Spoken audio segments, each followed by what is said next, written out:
get up close to this so you can hear me. Again, my name is Erik Schelzig. I'm a reporter, editor of the Tennessee Journal, which is a weekly newsletter about Tennessee politics that's been around for about 50 years. It started by Emily Smith and edited for a long time by Ed Cromer. And we've recently branched out to do more daily reporting that we used to do, what I used to do when I was at the AP for about 15 years as a State House reporter. This is Joel. I'll let him introduce himself. Hello. Oh, my mic's louder. I'm Joel Ebert. I'm an Illinois native. Did 4 years of life here in Tennessee during the Trump years, the first go-round. And basically, I was a State House reporter in South Dakota, West Virginia, and then found my way here. I immediately jumped into the state legislature and loved the beat. Got to know a lot of great reporters, including a competitor who now is a close friend and co-author with me. And we basically wanted to take the time to look back at this 50-year period of politics and scandal, and we pitched the idea to Vanderbilt a couple of years back. They seemingly loved the idea, and we decided at some point to actually start writing. Should we maybe put this in the middle? And Sure. Yeah. Is this one's louder? Yeah, look at that. All right, okay. So just in terms of recency bias, I spent the last 4 weeks sitting in a really uncomfortable bench at the courthouse in downtown Nashville, the federal courthouse, for the trial of former House Speaker Glenn Cassada, who is featured in one of the chapters in the book. So we'll have to do an update with the results here at some point soon. The case involved a secretive vendor called Phoenix Solutions that Cassada and his former chief of staff, and now we can drop the allegedly because they were convicted, so we can say they did do it. They created this thing under false pretenses to get taxpayer dollars to basically send mailers on behalf of other colleagues. The idea was to create a scheme to, I just see Joel's son being marched out of the room. Basically to get a foothold in Tennessee political mailers, and then to use that to get more sort of private campaign work and to basically make money after a racist and sexist text messaging scandal that Joel helped break back in 2019 for the Tennessean. That was all playing out in court. It was interesting to watch the defense attorneys make the case that this was small potatoes. It wasn't a big deal. Nobody would have refused the vendor if they'd known that this guy, Cade Cothran and Cassada, were behind it. And they tried every which way to sort of downplay the ethical sort of dilemma and criminal elements, hoping that the jury would find probable or say there wasn't a probable cause, or that there wasn't, without a doubt that they'd done it. The jury didn't buy it. Cassada was convicted on 17 of 19 counts, and Cothran was convicted on all 19, which I get the impression came as a bit of a surprise to the defense. I'm not, they ran a serious defense.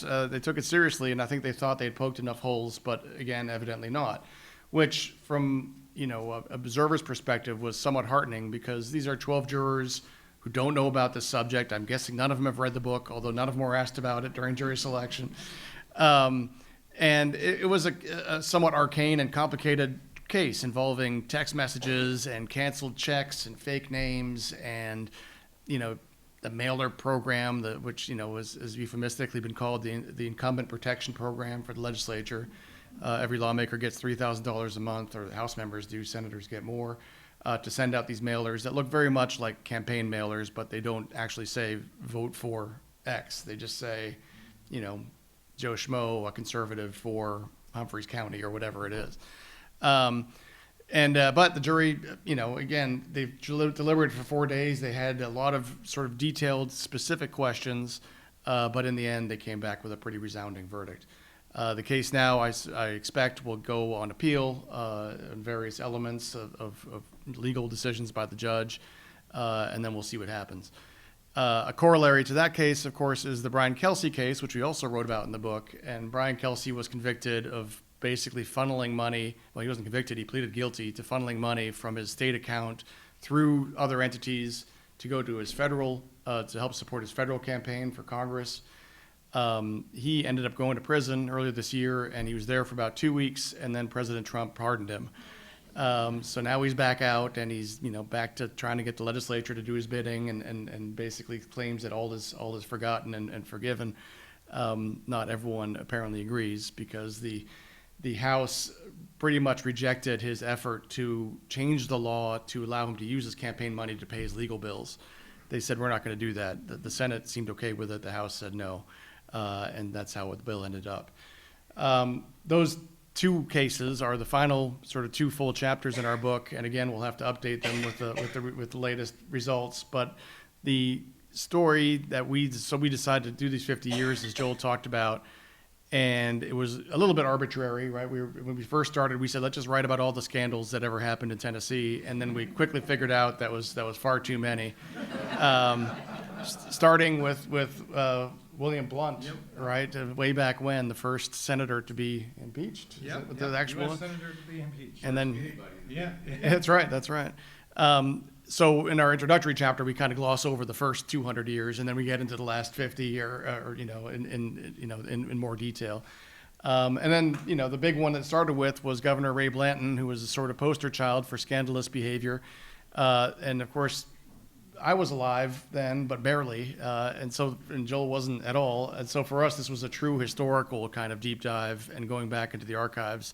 And I'll let Joel talk about that one, because he wrote that chapter. Yeah, it was basically, I was a reporter at the Tennessean at the time, and I was looking back at the 50 or the 40-year history of the Blanton, the anniversary of it, the early swearing in of Lamar Alexander. And I thought it was a fascinating story. I read Keel Hunt's book, which is right here in front of me, and was a wonderful resource. Got to know Keel, wonderful guy, and just really became more and more fascinated with these old stories of corruption. And so, I dabbled in the Tennessean's archives, which, if anybody has ever seen, newspaper archives, they're fascinating.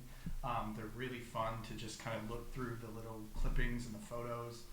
And just make a puzzle of everything. And so, as Erik mentioned, Blanton was way before I was born, but that doesn't mean that I can't do research and get online, and newspapers.com was a huge resource for us, at least, to kind of piece together what was going on outside of just what Keel had focused on in this transition.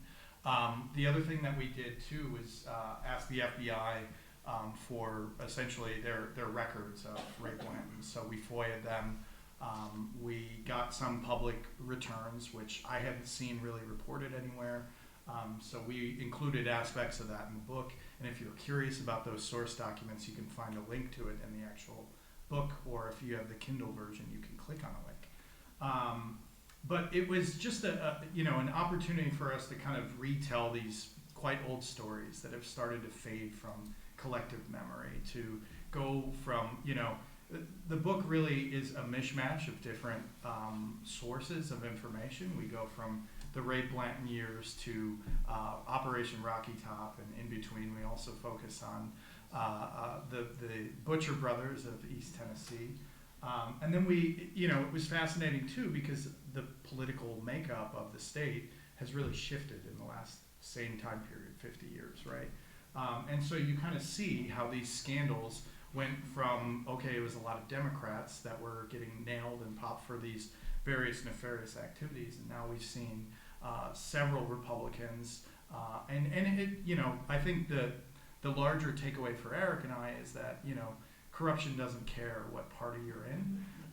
It doesn't care what zip code or state you're in. I'm from a very corrupt state of Illinois.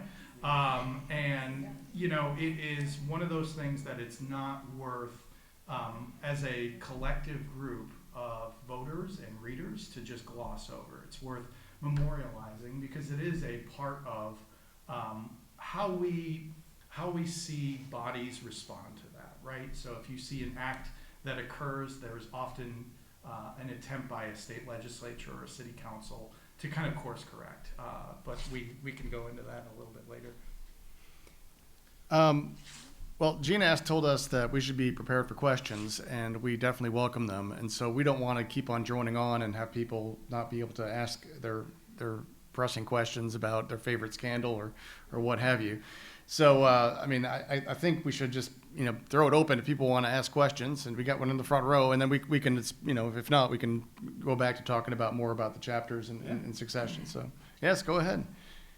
One thing I've always found interesting, and I had a little qualms about was, I forget what it's called, Rocky Top or whatever, when Harold Ford's, when John Ford and his people attached to him, and one Republican who was allied with Democrats on a lot of issues were prosecuted, and as Larry Brenton, I'm sure you remember him, he said at the time, who selected these people? And why did they do it right the year before Harold was running for the Senate? And on top of that, anytime they just created the crime. Let's wave money in somebody's face, they're gonna respond, of course. And the same with that scam. So I'm just wondering if you've seen any evidence that whole thing was politically motivated, as we might say, as Trump's supporters might say. This was actually the Tennessee Waltz, Operation Tennessee Waltz. The FBI got into the habit of naming their investigations after Tennessee state songs. The good news is, the good news is that I think Tennessee's up to 17 official state songs now, so they'll keep track with the upcoming scandals, undoubtedly. Smoky Mountain Rain. There you go. Well, a good one would be Copperhead Road. That's a good one too. That's in fact probably one of the few good ones among the list. But so Tennessee Waltz was an FBI bribery sting operation that ran 2004 to 2005 ish, and basically involved the FBI creating a fake lobbying group that was trying to get a bill passed about recycling electronic material.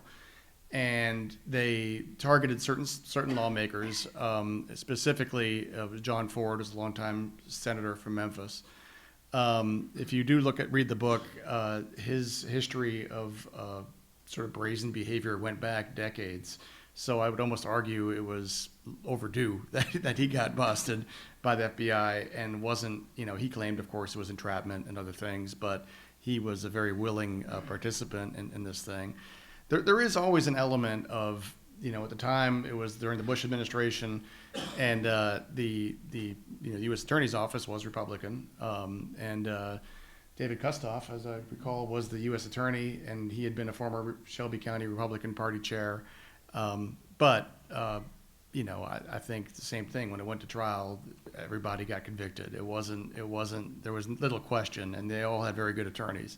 So yes, it's iffy, right? We had during the Biden administration is when a lot of the investigation into Kelsey and Cassida happened, but they both got started during the Trump administration. So the first one. There is always a veneer of politics, and that is something that everyone always screams out in each of these scandals. And I think we've said it in the book, or maybe we've said it in other interviews, that the step one is blame the media. Step two is blame your opponents, and then step three is basically either cop to it or go to prison because you're found guilty or whatever, or get thrown out of office as at the polls. And now step four is get pardoned. But now there's another option: donate heavily and you might get off. I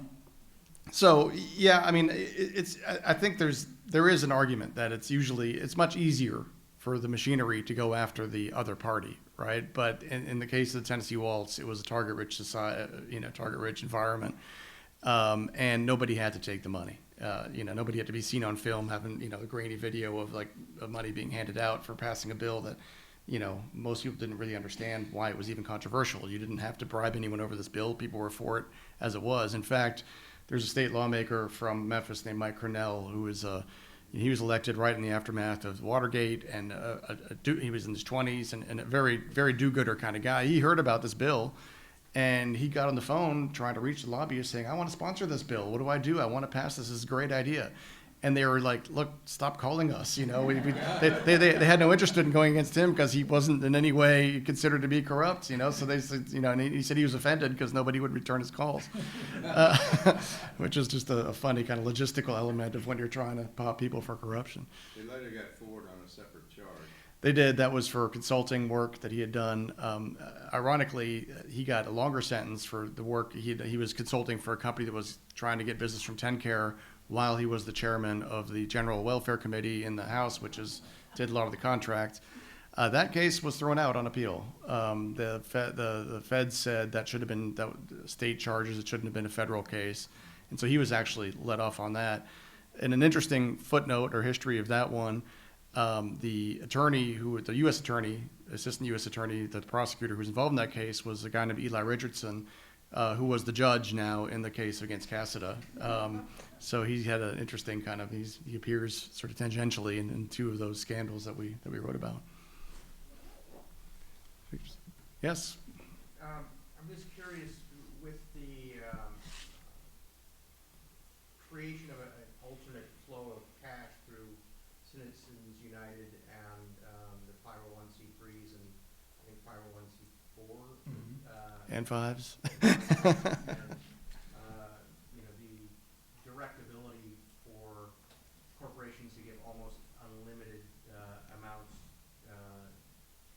directly to the campaigns and the candidates. Does it make tracking political corruption in the future immeasurably harder for people like yourselves to trying to keep government clean? Yeah, I mean, basically, for those that don't know, some of these super PACs essentially don't have to say where they get their money from. So if you see on a campaign finance report that your local lawmaker received a $500 or $1,000 contribution, it'll just say what that super PAC's organization title is.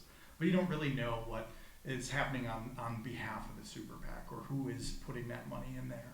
That certainly makes it immensely harder to know. There are times where you could see, we knew that this person was at the Capitol. We could then see that they contributed money. And then maybe there was, some sort of agreement that you could ask at least a specific question about, hey, what were you doing when meeting with that person? And then within days, they received a campaign contribution. I think on the super PAC side, at least when I was a reporter, that wasn't that many on the state level. Normally those are on the federal level. I'll leave it to you if that's changed at all in recent years. Yes, indeed. In fact, last year, there's a big election in the legislature. I mean, it was a normal election. Let me rephrase that. Just everyday kind of legislative vote. And a national group called the Club for Growth decided that they wanted to elect members, Republicans, who would vote for the school voucher bill. So they announced, to sort of everyone's shock and horror, that they were going to spend $3.5 million on basically 6 races, state house and state senate races, primaries, Republican primaries. That is an ungodly amount of money for a state race. We usually see them, be less than $150,000. I mean, there's exceptions, but this was so each of these races got around $500,000 poured in the form of independent expenditures, quote unquote. So they would run an ad attacking the other Republican, the people they didn't like, and they said it wasn't coordinated with the candidates. Meanwhile, Governor Bill Lee endorsed the same candidates that the PAC was supporting, and in the end, 2 of the 3 won. What's shocking really is that one of them didn't. There's a lot of money they spent, and they couldn't beat the guy out in Maryville in Blount County. Yeah, I mean, they never had to say where the money came from. They just said, we got this $3 million, here it is, and we're going to spend it as we see fit. Of course, at the time, the people who were opposing those candidates were screaming bloody murder and said this is an outrage, and even legislative leadership wasn't particularly thrilled about it. And everyone complains about it, but then they say, oh, our hands are tied. It's federal law and we can't stop it, and there's nothing we can do about it. So while it's unseemly, it is the way of the way things are now, and we have to sort of get used to it. And I also think, in times past, it's not just reporters that are looking into, who is giving campaign contributions. It can be the federal government itself, the FBI.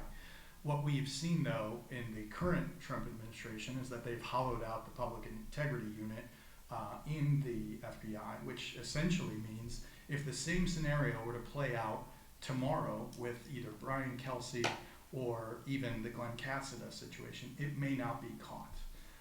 That should make us all nervous, whether you're a Republican, a Democrat, or an independent. We should want to hold our elected officials accountable, and if they're doing something nefarious, we shouldn't just hope that it's reporters that are the backstops of it. We should hope that there is another agency, in theory, independent of the legislature that is investigating this in some capacity. So Citizens United is a huge challenge, and it will continue to be. Yeah, go ahead. With Ray Blanton, with his pardons and paroles and liquor licenses, was he the most corrupt statewide dealer?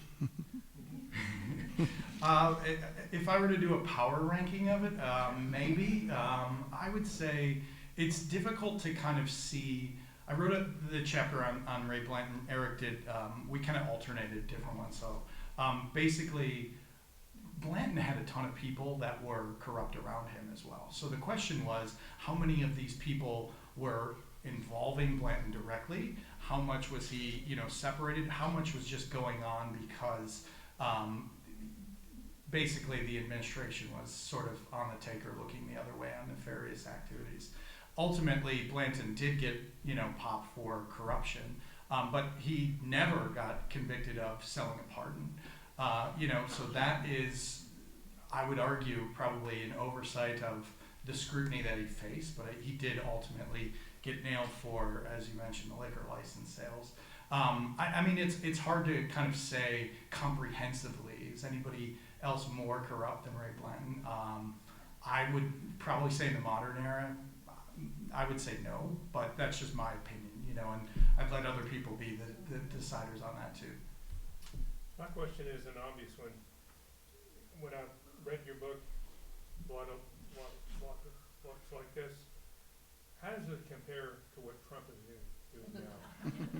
He's selling.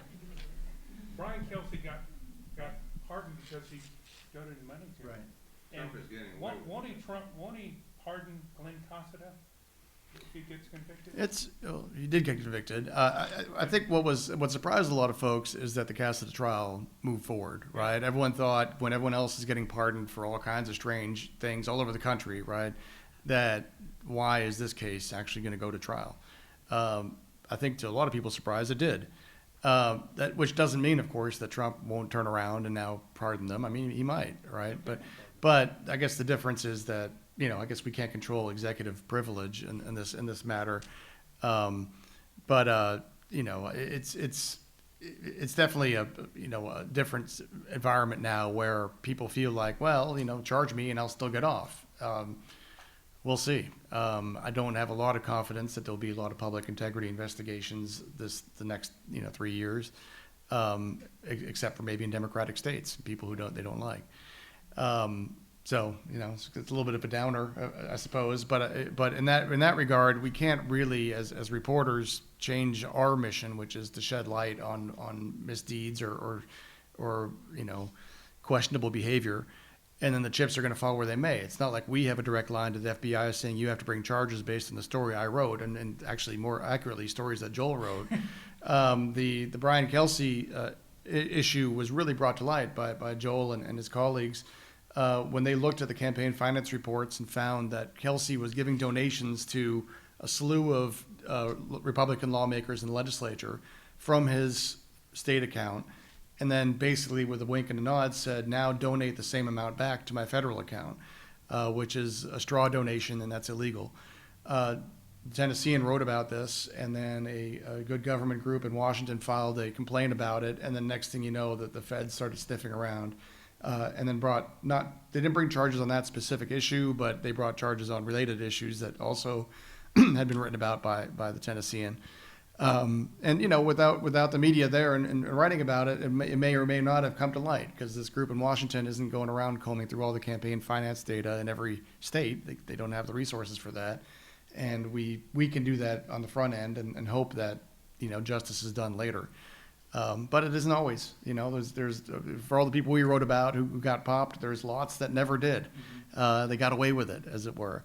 I think the Trump era has been interesting in that a lot of politicians think like they can get away with things, whether it's drunken driving or petty corruption or whatever, saying, "Oh, I'll just, I'll just bluster my way through it and be Trump-like," and other people just can't. They don't have the same sort of hold on voters as Trump does, and he seems to have a special kind of, Teflon nature, to adopt a phrase from the Reagan era.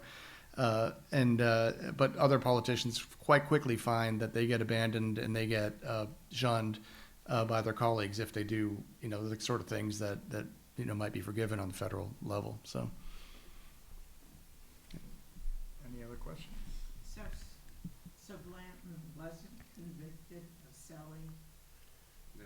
pardon? That's correct. Wendy's Because right. I always think. She asked, Blanton wasn't convicted of selling pardons. And no, he was not.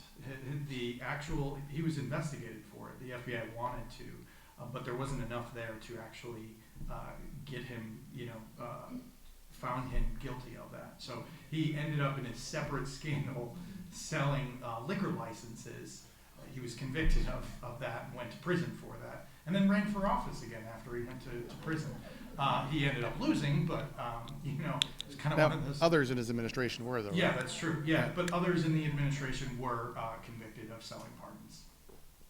Yeah, over here. You have the Roger Humphrey story. Yes, we do. Yeah. Tell me. Yeah. So actually, you should tell the Roger Humphreys story. Basically, for those that don't know, Roger Humphreys is a player in the Blanton administration, and Erik can take over. Well, this has a sort of direct line to my publication, which had just started that year by this guy, Emily Smith, who was he had been a legal counsel to Governor Winfield Dunn and left administration and decided what he was going to do next is write about politics, the thing that he sort of knew a lot about. He was sitting in the speaker's office at the time, McWhorter, and was interviewing the speaker, and this guy walks in to take pictures, and Lee looks up and sees this guy. He recognizes him. They're both from Johnson City, and he knew this guy. And it was Roger Humphreys, who had been convicted just, I want to say 6 months earlier, or just fairly recently earlier, of shooting to death his ex-wife and her new boyfriend 18 times. That he shot them with a Derringer, which has 2 bullets in it. So he had to reload several times to fire these bullets. And so not an accident, not really, I would argue, a crime of passion at that point. It seemed kind of calculated. He goes to prison. He was the son of what was then called the patronage chief, Blanton patronage chief in Carter County, Johnson County. Right. And Blanton, this is the son of an old, political ally of his, says, okay, we're going to put you on work release to be a state photographer. He was given a state car. He was allowed to basically spend, the weekends away from the prison. And, it was a pretty gruesome crime, and the guy was let out. And so Lee Smith writes a blurb on the back page of the Journal, which is basically notes and quotes. We still do it today, of just sort of notable things that happened around politics, saying, oh, here's a funny thing. This, double murderer was in the speaker's office taking pictures. The story set off a firestorm in the media, and suddenly Blanton was under siege and trying to have to explain himself why to do this. And Blanton didn't help himself by saying, "Well, I'm thinking about pardoning the guy," and it just is going to ramped up the issues. Blanton was a very gregarious, really kind of proto-Trumpian sort of figure in that he really enjoyed butting heads with the press and with his opponents, his political opponents. He was in a big press conference at the Capitol and started all out saying, "I will no longer answer any negative questions." And he tried to hold reporters to that. And of course, reporters asked negative questions, and it got more and more sort of involved. The story sort of, the pardon selling scandal, becomes the guiding theme of the rest of Blanton's term in office. You can only do one term at the time, or I guess it has been changed. He could have run again, but he didn't. The sort of thing culminated with a big press conference at the governor's mansion. And as it was told to me later, that by reporters who were there was a screened-in porch that Blanton stood inside of with the door closed, and it was an absolute downpour. It's like the one we had earlier today. And all the reporters were outside in the rain talking to him through the screen door, and him denouncing them for their reckless behavior and whatnot. So, no, it was an interesting origin story for my publication, but also just in general, with the way a a seemingly small incident and some institutional memory. I mean, if somebody else had been sitting in the room and seen this guy, they wouldn't have known who he was. And for those that don't know the final end of the story, Blanton did pardon Roger Humphreys. 51 others. Yep, 52 in a late night pardon. Wow. In the back. Yeah, I don't know if in updating anything else, I've heard, does Andy Ogles have some campaign finance scandals that you might be emanating on? Scandals. We tried to focus on state politicians. I mean, it's the same reason we had to do time limits. We also didn't look into Congress as much because we figured there was enough material about things that happened in the State House, and also that they were more likely to be sort of forgotten over time. My line about what we did in this book is that, we always talk about journalism being the first draft of history. And when it comes to state politics, a lot of times it just ends up being also the last draft of history. There isn't a lot of academic or attention or media attention to the history of things happening in our state house, and as evidenced by the book and just by everyday activities, there's a lot of stuff that should have lights shined on it, and with a sort of shrinking sort of press corps, there's less and less of it, which is kind of a little bit dispiriting. We're seeing a little bit of an uptick recently. People seem to want to pay more attention, but the business side of journalism isn't what it once was, and more eyes usually means more, misdeeds can be uncovered. On Ogles, real quick, he basically, when he ran for office the first time, there was 3 or 4 people running for that seat, including former Speaker Beth Harwell. This is the Republican primary, and Kurt Winstead, who were seen as the sort of more centrist, more sort of traditional candidates. And Ogles was, very much a culture warrior, the mayor of Murray County. And he basically came out when he was first running and said, look, I raised $400,000, like trying to sort of signal to outside groups that were going to spend money or other donors that he was a legitimate candidate. At the time, I sent him an email and said, hey, how much of this is loans, to yourself? And he wrote none, 0. Campaign disclosure time came around, and he filed it. He did, and everyone filed the reports on time. He didn't. He just didn't file one, and he waited, and he finally, I want to say, it was 15 or 20 days late, which is really unheard of in federal elections, especially. He finally releases this thing, and it shows that he got a $320,000 loan after previously denying it to me. So, it was a fun story for me to sort of post a copy of the email from what he said then and what he did now. By that point, early voting was already close to wrapping up, which is basically 50% of the vote in Tennessee these days. And he won the race and stayed in, and then later on came back and said, well, when I said $320,000, I really meant $20,000. And that $300 was just a pledge I was ready to spend if I had to.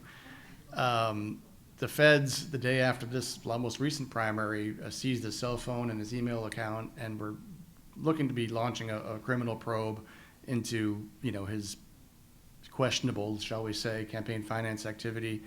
And then we heard after Trump was elected, the prosecution was the prosecutors withdrew from the case, and nothing has happened on that case since the Trump administration came in. And he, of course, is the one who wants to, name the Dulles Airport after Trump, and you name it, create a new $250 bill with Trump's face on it, and he does all the things he needs to do to sort of make sure he stays in Trump's good graces, and chances appear pretty low that case will proceed going forward. Well, and especially too, one of the other things to keep in mind is what's going on in the Federal Election Commission. One of those places that Andy Ogles had to file his reports essentially was with the agency, the Federal Election Commission, saying how much money you raised, where it came from, et cetera. That agency is essentially de facto shut down right now. The Trump administration fired 2 Democrats on that agency. Now there are 2 Republicans. It's a 5-member agency, and so because it can't be quorum, they can't even do basic operations as the Federal Election Commission. So heading into 2026, whether that shutdown continues, we should all be a little bit nervous to not know exactly where some of our elected officials are getting their money. Did you discuss low tax Lutheran?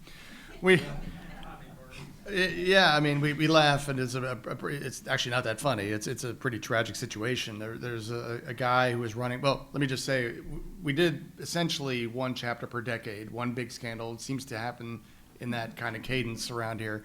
We did an appendix that we called "Lawmakers Behaving Badly," which is a tally of everybody else who's done strange and uncouth things. We didn't really think about this when we were tallying them up, but a friend of ours, Chris Bungard, who used to be at Channel 2, counted them up, and turned out that it was almost split exactly 50-50 in terms of political ideology on the people that we listed. Low tax was one of them. That wasn't really corruption per se. It was just straight out, homicide. He was a guy named Byron Looper, and he changed his name officially to Low Tax in parentheses, middle name. So Byron, middle parentheses, Low Tax Looper, and ran against a senator named Tommy Burks. And as a Republican in what was then heavily Democratic Cumberland Plateau area, now of course it's heavily Republican. But he wasn't going to win, and it became clear. And then one day he showed up at Burks' farm and came up behind him and shot him in the head and killed him. Horrific, right? It was just really awful. The state then had to change the law so you can no longer do this sort of thing. You can't change your name to be, and it didn't matter because he wasn't going to win anyway. But it was definitely a really all this stuff sort of pales in comparison. In most cases, nobody died, right? In this case, it was just a murderous, action. And Looper died, I want to say 3 or 4 years ago, or maybe it's been longer now, in prison. Under somewhat nebulous circumstances. It's not really clear what happened, but yeah. Yes? So, you're focusing on the decade, so you have 5 major stories? Essentially, right? And what are they, and what was your favorite? The question is, which was our favorite? And we get this question a lot. So, well, Joel, you go first. All right, so to go to what were they, the first chapter was about Ray Blanton. We've talked about that. Then we've did the Butcher chapter, essentially, for those that don't remember it exactly, but East Tennessee around the Knoxville World's Fair. You had 2 brothers who were steeped in the banking industry, and lo and behold, one of them was a very powerful politician in the Democratic Party, ran successfully, tried to become governor, did not win, but ultimately the day after the World's Fair ends in 1982, a bunch of people descend onto Knoxville and find out that this banking system that the Butcher brothers are leading is just basically a house of cards. Think of the Sam Bankman-Friedman situation a couple of years ago. At the time, it was the largest bank collapse in American history. So that was one of the chapters we decided to look at, thanks to wonderful reporting from several publications out of Knoxville at the time. Then we moved on to Operation Rocky Top, which, for those that don't recall that one, is basically the story of Randy McNally, who is now the lieutenant governor of the state, wearing a wire during a multi-year period at the state legislature. And there was, at the time, a lot of back and forth on the legalization of bingo. And the Tennessee Attorney General and the legislature were sort of trading back and forth whether this was legal, because Tennessee does not legally allow gambling in the state, but the legislature wanted to. And so McNally had caught wind of somebody essentially that heard that you could work, to get essentially a state-sanctioned system to be able to bribe people through wanting to have legislation that would basically allow people to open up a nonprofit where you could have bingo operations, which was basically gambling in the state, but it was all sanctioned because the law said it was okay. So it's a fascinating story. It's one of my favorites. I interviewed Lieutenant Governor McNally several years back, and it was kind of the crux of one of these chapters, and just like hearing the story of him, get a lawmaker come up to him while he's wearing a wire, pat him on the back and feel it, and they make a comment like, "You wearing a gun?" And he's like, "Oh no, my suspender came loose," or something like that. I mean, it's just fascinating stuff to hear, and how that snowballed into multiple indictments and state changes. The legislature, of course, after almost every corruption scandal, tries to act like they are, better than that, and we're going to fix whatever issue that was. But then in the years afterwards, they slowly eat away at the regulations and the changes they made. So those are the first 3 chapters. I'll leave it. Well, I'll go through the rest quickly just because we, for time, but we did the Tennessee Waltz. It was John Ford, which I will say right off the bat is my favorite. I mean, John Ford was such a colorful, he's still alive, but when he was a politician, he was an extremely colorful character, including he was legendary for speeding on I-40 between Nashville and Memphis and getting pulled over numerous times, and then telling the state troopers that he had immunity because he was a state lawmaker. There was several AG's opinions on this matter that said, no, in fact, you do not have immunity from, they can't arrest you on your way to the legislature, but they can give you a speeding ticket. At one point, he got into it with some truckers on I-40, and then according to the trucker, he was waving a handgun out of the sunroof of his Mercedes and actually shot at the truck, according to the trucker. It went to trial. Ford claimed it was not, in fact, a cell phone. It was not a gun. It was a cell phone. But back then, cell phones were pretty chunky, and I guess you could see why that might be mistaken. And that it was a rock or something that hit the windshield and not a bullet. And Ford did get acquitted at trial, in my mind, somewhat surprisingly, although maybe not. And then he was the one who got popped later in the bribery sting. So I mean, the backstory to me is really fascinating. And then moving on, that we got to the part when I moved to Tennessee in 2006. I covered the tail end of the Rocky Top sort of investigation and the trials. I wasn't here for the actual arrests, but the next several chapters were about issues that I and Joel did cover ourselves, and so we had some personal knowledge about. The first one being a guy named Representative Jeremy Durham, who basically ended up getting thrown out of the legislature at the time. He was the first person ousted from the legislature since Reconstruction, the second one. For just rampant sexual misconduct, I mean, just brazen. And a lot of these stories were uncovered by Joel and our colleague Dave Boucher, also formerly the Tennessean, who helped us write this chapter. As a postscript to that, Durham just 2 or 3 weeks ago got convicted of drunken driving and reckless endangerment for plowing into a car on Broadway on a Saturday night at midnight and injuring the driver, which isn't funny, but he was convicted and faces a real hefty chunk of time in prison. In fact, the betting's out on whether Durham might get the most jail time out of himself, his former best friend Brian Kelsey, who we write about, or Cassida and Cade Cawthron, who were also friends of his when he was in the legislature. So we'll see who gets the most jail time, and that one, the one that Durham's in line for, isn't for any corruption. Then we did the Cassida's backstory and dived into Kelsey.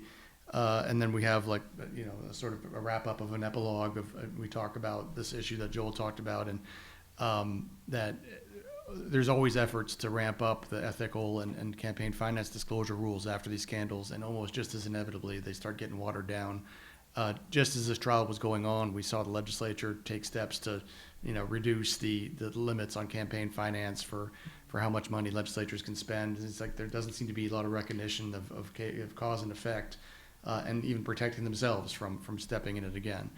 And if our book taught us anything, is that these things happen over and over again in different guises. But the bottom line is that there will be lawmakers who do run astray, especially when they don't have strict guidelines that keep them on the path. Two questions. How does Tennessee compare to other states in terms of both sort of our scandals, and then I assume some of it is dependent on being uncovered in terms of vigorous press and research and what people know. If you compared us, where would you put us? And then the second question is, do you have a collaboration planned in the future? And if you do, what is it?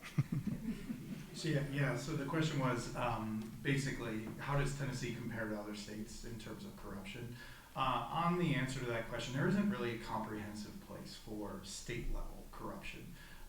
There is a really wonderful database that is on, I think it's YouGov, that looks at the federal level, that they have basically every allegation of misconduct against any federal official from any state. You can sort it and see it.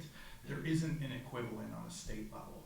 That's been a personal project that I would love to figure out how to do that, because I often get, Google alerts of, this person in random state X got convicted of this crime. I think that is an invaluable resource for reporters to look back at, no matter what state you're in, because every state has some form of corruption.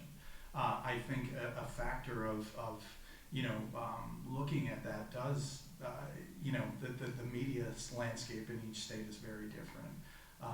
When I was a reporter in South Dakota, there were 750,000 people in that state.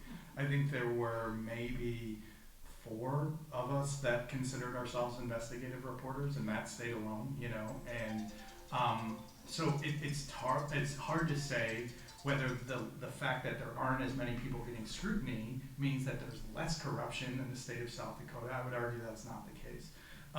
But it's also, it's easy to focus on, again, I'll beat up on my home state, a place that has convicted multiple governors and sent them to prison, and say that we are the most corrupt. I don't know that, as I mentioned earlier, that corruption knows a zip code or state boundaries. I think we're going to see it everywhere. We should all be, be skeptical of everybody. Just as a reporter's mindset, kind of wear your non-partisan loyalty hat and think that, part of me always thinks that somebody's trying to pull a fast one on the public, but, that's just the skeptic in me. What was your second question? Oh, I'll answer this one. This is about a future collaboration. It's like, no, we hate each other's guts now, as you can tell. No, I'm kidding. We decided to write this book basically during the pandemic. We thought we'd have time on our hands because we weren't leaving the house. It turned out to be much heavier lift than at least than I anticipated. I don't know if I wrote it while my son was in the womb, so that's why now he's about to turn 3. So we thought it'd be easy, or I thought it'd be easy, especially because we knew a lot of these stories already. But then to go back, and it is an academic press, so everything's footnoted, and all the footnotes are in there if you want to go look at the original source material. It was a lot of work, and we'd never written a book before, right? So it was a labor of love, and then then a labor of frustration, and then a labor of relief when it finally came out, which was in August of 23, I think, is when it was released. I've not taken any steps to write another book quite yet, just because I promised myself I'd take book leave to write it if I did, and I'm not in a position to do that at the moment. But it was fun to work together with somebody else, and also our colleague and friend Dave Boucher on the Durham chapter. Just because, again, I mean, I think there is, like Joel said, a lot of scandals all over the country, and a lot of them just fade from memory. And people are like, oh, what was that thing about the bingo again? And that's like, it's hard to sort of recall that or know people who do. So it was important for us to write it down. And I think, right now we're talking about if there is a chance at sort of updating the current book so we can add the recent developments in the court cases of the stories we wrote about. But it's almost inevitable the next one's around the corner, and we'll just see if there's enough to write a book over. Yes, Bill. The most corrupt politician that I know in Tennessee who has not been written about is Lynn Motley.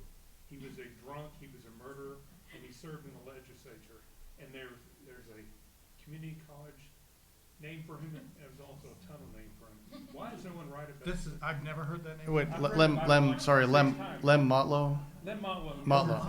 Oh, and the only person who's ever written about Lynn Motley murdering somebody is me, and that's since 1924. Yeah. Apparently it's banned not only the Tennessee, but every other news publication. I have to correct you there, Bill, because I've written about it also. Oh, really? Lem Motlow was the Jack Daniels heir, and he went to Chicago on a trip, and on the way back, apparently he got really drunk and was basically, killed a guy on the train, an African American guy, and basically got away with it. I mean, as far as I recall, his defense was that the black guy was being uppity to him. Yeah. And at that time, in 1924, that was a defense.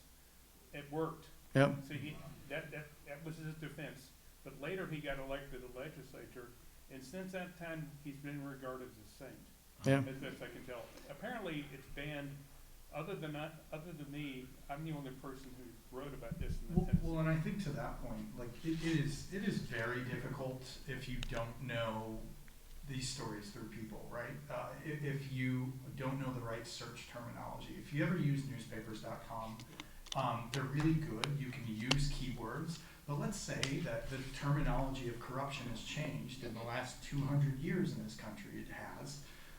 So if I search right now what I think is wrongdoing, misconduct, misdeed, corruption, probe, whatever it may be, I may not get the same results of what was written about in the 1800s. Skullduggery. Yes, exactly. Right, you're right. Skullduggery. I mean, people used to use the word hoosgow, which we laughed about. That's the term for prison, essentially.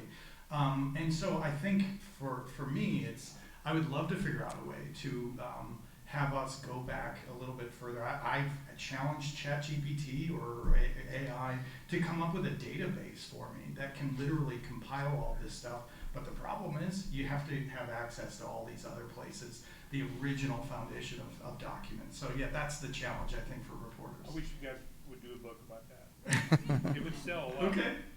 What tunnel? It's the Where? the Marlow Tunnel is Straight for murder. Where was he The killed? tunnel goes Bill, Charlotte Park. that's named for Rieger, not Lamb. it's actually both. It's actually both of them, as it turns out. It's the Rieger was the grandson. Tunnel between Charlotte Park. How are we? Oh. No. This is not necessarily a question that you could answer, but I think I'm gonna ask it. Didn't we have some people elected to Congress that were in jail at the time? Tommy Burnett.